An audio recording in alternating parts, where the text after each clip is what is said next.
This is a Patreon Q&A. If you would like to be in next week's video, simply check out the link in the description and you can sign up there. I'm also going to be going into spoilers for all of the series that I'm going to be talking about. John H. asks, do you think it's possible that Blast and Saitama fight at this point? I really don't see it unless they make heavy changes to Blue's character and that causes them to fight in some way, but who really knows? So I feel like I'm partly responsible for hyping up this alleged fight over the years, and it's not like I was intentionally trying to mislead everyone into thinking something was going to happen when it really wasn't. I was just, following the story, given the information that we had at the time, and it made sense to me. But then again, I don't really make sense in the first place, so it's kind of a paradox. But more of you veteran fans of One Punch Man know that we didn't really know much about Blast until like the last year or so. And with that being said, there was a lot of assumptions made of him, and I know I did my fair share, and I continue to do so. But now that I know way more than I did before, not only what we know on the surface about Blast, but more so now that I have a better understanding of the series, with the whole Myth of Osiris thing, please check out my video I dropped earlier this week about the truth about Saitama. But like I said in that video, Saitama isn't the only character who is based off of existing lore. The other S-Class heroes, including Blast, are based off of existing lore as well. Like I also said in that video, I'm going to be making multiple videos pertaining to the S-Class heroes and other characters, including Blast, because I know who he is based off of, and also even who Blue is based off of as well. And since I now have that information, I can say that Blast is pretty much a good guy, like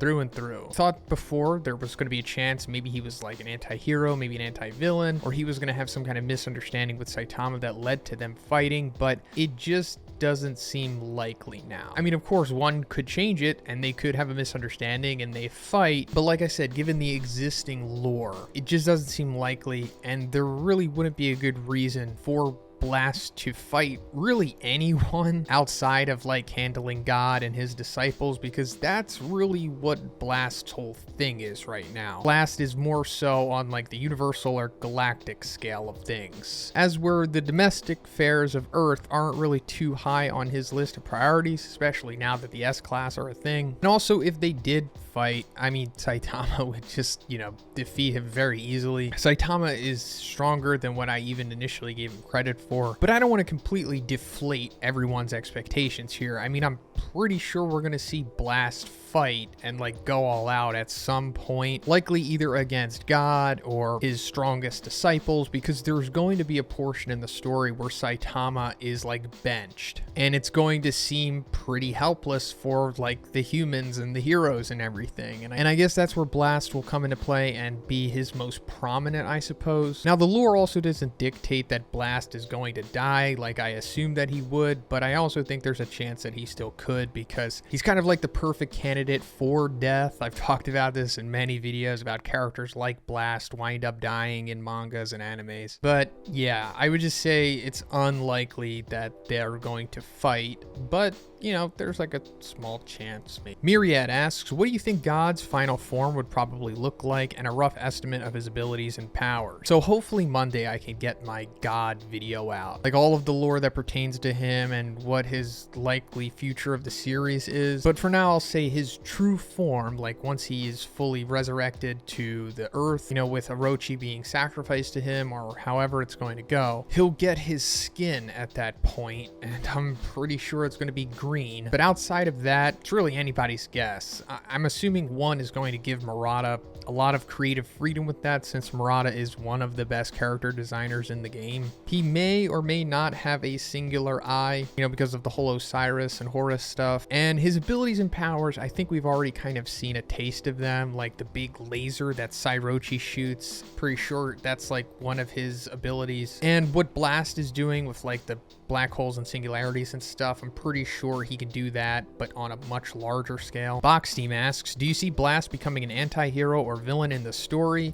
So yeah, I talked about this in the first question. It's very unlikely at this this point, considering I know what Blast is based off of and what his true core purpose to the story is. He's pretty much full through a good guy. Like, he's not remotely like Homelander in any way. What we see of Blast, I think is what we're getting. There's no like deeper, sinister persona to him. It's more so the false image that God gives off when he is impersonating Blast. Geruda asks, do you think the community undervalued the power of Devil Fruit abilities once we got a taste of Conqueror Hockey coding? So I'll just say that portion of the One Piece community, like the power scalers and the people that are just primarily interested in like the fights and stuff like that, you're always going to see this happen with them, because like I've said in other videos, the mangakas themselves don't always have like a concrete image in their head of like how the power system is working and how powerful each character should be. They're more so concerned with just the overall story working rather than just the power scale and the fighting elements of it. So when these individuals think that they have like a perfect understanding of how things work and they can computate all of the mathematical elements of it, the mangaka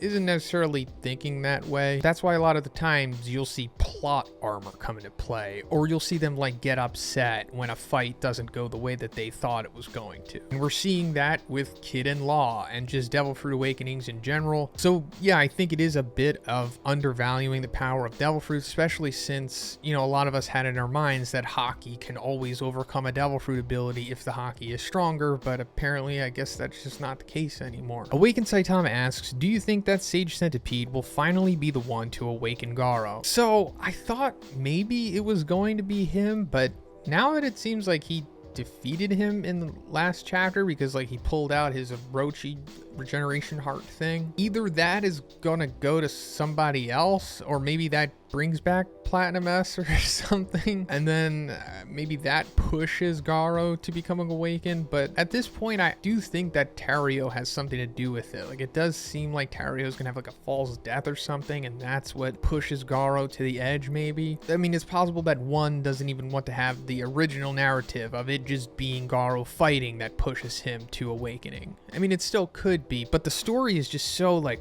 all over the place at this point, you know? It's difficult to try to like match it up with where the original webcomic was going. But in the end, I'm pretty sure it's going to reach the same original points because they're super integral to the story. MajinBoros asks, go outside with a picture of Blast and the bearded worker and ask a stranger if they look alike, and if they just say no, walk away. Going back to what I would ask one if I were able to interview him. Maybe one day I'll do something like this. We'll see what happens, MajinBoros. Samurai asks, in terms of like current Wano strength, if Ace lived post Marineford and left with Luffy, and assuming all else stayed the same and Ace kind of just did his own thing after training with Luffy under Rayleigh, how strong do you think he would have been at the beginning of the Wano War? Maybe similar in strength to Sabo, possibly. Never got to see what Ace was like post Paramount War, and that's when like the power scale really changed and Hockey was made way more apparent. Before that, Ace's Hockey was like really ambiguous. He was never meant to be like a super powerhouse in like the New World scale of things. He was more so like a big fish in a small pond, especially to us, the readers. So it's possible that even Sabo is like Oda showing us what Ace could have been like. Little Ferrari asks, do you think Saitama would ever throw consecutive serious punches? Yes, I'm pretty sure he's going to do this eventually. The serious moves are not the apex of Saitama's power. I think we give too much credit to like the word serious because it's not like Saitama going all out. It's not like his full power. It's just him throwing an earnest strike. I'm not really sure who is going to be worthy of him having to use consecutive serious punches, because I'm pretty sure when he eventually comes face to face with God and they have like their physical fight, he's very likely going to defeat him with one punch. First Wolf asks, how do you think Blast made the giant hole in the monster he killed when saving Tatsumaki? So this is a good question, and I think it's maybe one of two options. So it's possible that he did like his laser optic blast thing that Miss F Fubuki claims he has in the One Punch Man encyclopedia, or he like appeared inside of the monster like with his black hole ability, like that's how he just showed up there in the first place. So it's either that or the optic blast, or he punched him. But yeah, that's pretty much it for the video today, guys. I want to thank all of my patrons for continuing to support me. I really do appreciate it, guys. And if you like the video, just please subscribe, and have a great day. See you in the next one.